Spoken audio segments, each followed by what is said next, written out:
আসসালামু আলাইকুম। আমি মোহাম্মদ সাদাত খান সোহেল, আকুপেশার ও ন্যাচারোপ্যাথি নিয়ে কাজ করি।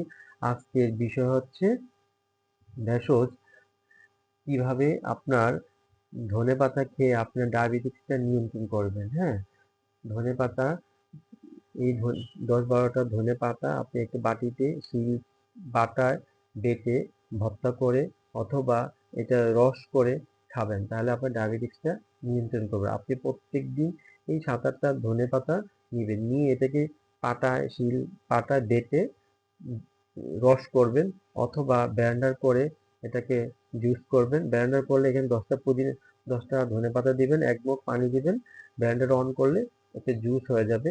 এই রসটা আপনি খাবেন প্রতিদিন 2 বেলা।